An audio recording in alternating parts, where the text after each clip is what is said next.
Greetings, everyone. A very warm welcome to another edition of Exhausted to Extraordinary, a mindset hack series with me, Dr. Sharon Grossman.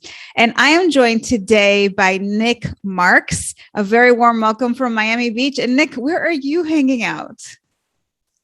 So I'm in England at the end of a rubbish summer. What makes it so rubbish? We just had really bad weather, really British weather, exactly what you would expect. Just and so, yeah, but yeah, I do like England really, but yeah. What's the best time of year there? It should be about now, actually. August, September should be, but sometimes May's lovely because you've got the flowers and you've got the warm weather just starting to come, but we just didn't have any warmth this year.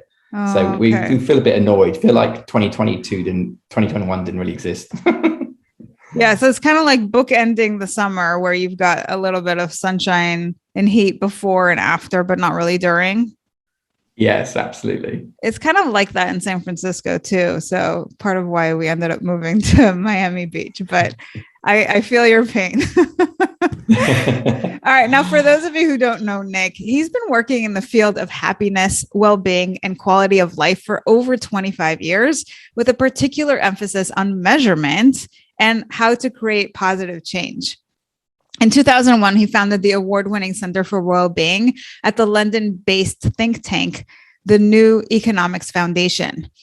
Over the next decade, Nic and his team were highly influential in the UK and global policy arena. This included the world's first global measure of sustainable well-being, the Happy Planet Index, and the very popular 5 Ways to Well-being. The latter were designed to be the mental health equivalent of 5 fruit and vegetables a day.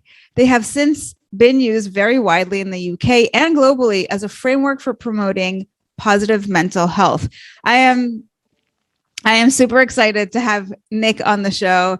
And if you're intrigued as well, listen up, because in just 7 minutes, Nic's going to share with you how to be happier at work. Nic, your 7 minutes start now. And question number 1 is, what are the biggest challenges your ideal client faces? So the biggest challenges, so our ideal clients tend to be organizations, small, medium-sized organizations, and we really help them get a measure of their culture, of their employees' experience, their happiness. And the biggest challenge they have is basically making sure the C-suite don't think they're being mad by thinking about happiness. That basically the C-suite, they obviously want to have the business problem solved, but as we all know, it's people that solve the problem. And if people are happier, then they're much better at solving the problems or working towards the goal. So I try and make it so that it's an alignment, but you do have to work sometimes with the C-suite to actually persuade them that this is a serious business. Happiness is a serious business, and that businesses that take it seriously will do better. And luckily, all the evidence, not luckily, it's why I do it, but the evidence all points in the same way. Happier teams are more productive, more innovative, and they have less churn. Yeah, and I would imagine less burnout as well. I mean, most certainly less conflict, less stress. Yeah. If when teams are working well together, that's when you get the magic. Exactly. When we've all been in teams which have gone well and haven't gone well. It's much nicer to work in good ones, but they're also just much more productive. So it's a win-win, definitely. Love it. So question number 2, what are the typical symptoms that they experience with that problem? There's a lot of hesitancy. So I sometimes think that they're worried they're going to open a Pandora's box, that they're going to find lots of problems in their organization. I mean, you must have the same this when you just stuff on burnout. Some people just want to just not look at it because it's too frightening. And so they get worried. Actually, what they tend to find is that there's a lot going on well in their organization. And so when they actually do it and they're brave enough, they're normally fine. And you'll find teams that are thriving. Even if there are teams that are struggling, there'll be teams that are thriving. And so then it becomes, well, look, learn from the ones that are thriving. What's going on well there? And actually then you can fix the ones. And of course, some of that is about leadership. Team leader is difficult to be a team leader. You've got your own challenges to do and you're trying to look after other people. So that managing people, I don't even like managing actually, just helping get the best out of people is not easy. It is work. It is actually, something that us humans really do well in a way. We're actually very collaborative as a species. And so, but actually navigating the world of relationships is also the hardest thing we do. If most of us think about the things that have gone most wrong in our life, and aside from health, it's going to be relationships. And they're difficult. They're difficult relationships, and we have to constantly navigate them. And actually, that's what I think happiness can help with, because if you can have decent, authentic conversations with your team, with the people you work with, then trust builds and people move forward better together. Makes sense. So 3 minutes, 41 seconds. And question number 3 is, what are the common mistakes they make when trying to solve that problem? Telling people what to do. You can't tell people to be happy. It's not a prescriptive space. It's a facilitative space. It's about creating the right environment for happiness to flourish. And it's not linear. But it builds. So it's trying to be too quick or too prescriptive are the mistakes that people make. 3 minutes, 8 seconds. And question number 4 is, what would be an example of a transformation that's possible after this challenge is properly diagnosed?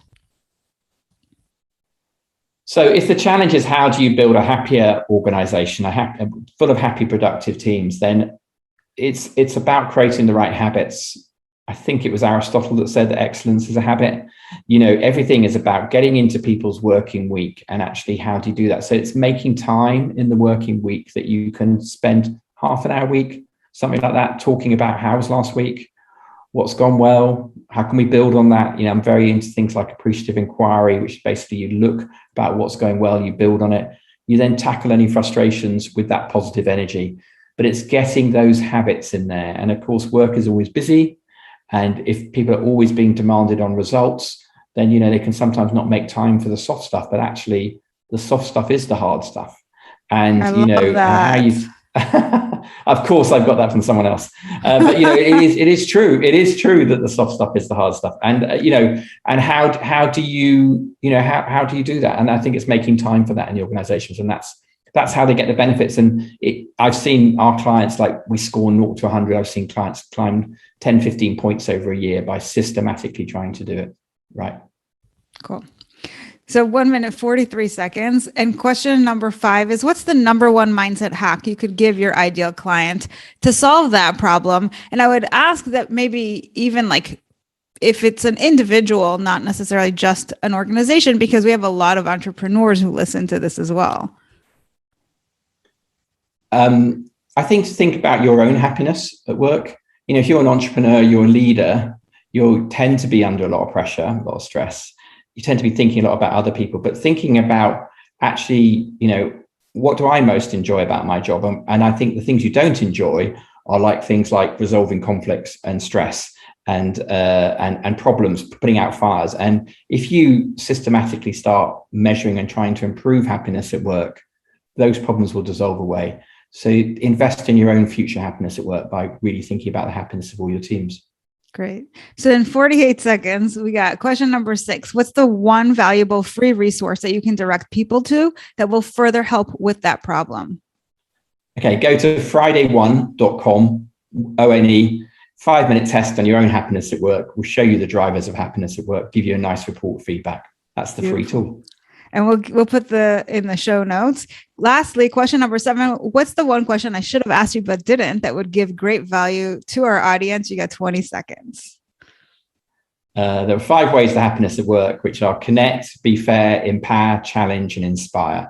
You get those right, teams are going to tick along, and you can all have a good time making a great business.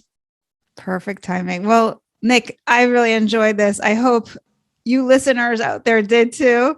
And if you want to get more information and really find out how you're doing at work, take the challenge, take the quiz, and we'll see you again next week. Take care. Thanks for checking out the Exhausted to Extraordinary podcast. If you like what we do here, head on over to iTunes to subscribe, like us, and leave us a review. It is very much appreciated. And if you're feeling burned out and want to challenge yourself, take the 7-day Burnout to Your Best Life Bootcamp. Go to 7dayburnouchallenge.com to join for free.